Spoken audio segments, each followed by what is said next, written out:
আমার জীবনের কাহিনী, আমি প্রথম বিদেশ যাই 89-তে আমার প্রথম বিদেশ সফর। ওটা ছিল হেজাজ। আমি যখন দুবাই আসি তো এক আলেমের সাথে আমার পরিচয় হয় ফিলিস্তিনের। তার বাড়ি হলো লুদে। লুদ হলো তেল আবিবের থেকে 17 কিলোমিটার দূরত্ব, যেখানে দাজ্জালকে কতল করবে। উনি বলতেছে, মুফতি সাহেব, সে এখনো বেঁচে আছে, আমাদের ইস্তেমায় আসে, এই বছর আসে নাই। তো সে বলতেছে, তোমাকে একটা তথ্য দিব। আমি বলছি, কি তথ্য? আমার প্রতিবেশী ইহুদি আলেম একদিন আমাকে জিজ্ঞাসা করছে যে তোমাদের ফজরে আর জুমায় মুসল্লি হয় কিরকম। আমি বললাম, জুমা আর ফজর তোমার কি সম্পর্ক? তুমি ইহুদি।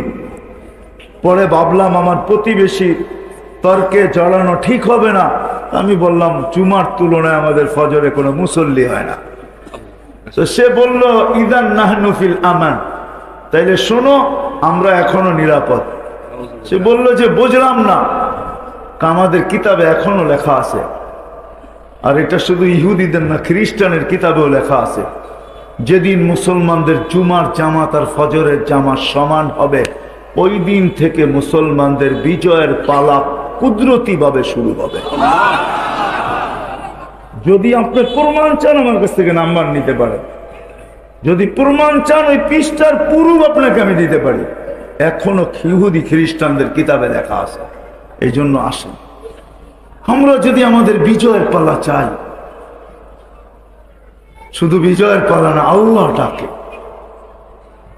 আজ থেকে নামাজ কোন অবস্থায় আমরা ছাড়ব না। ওয়াদা? আল্লাহ আমাদের সবাইকে আমল করার তৌফিক দান করেন।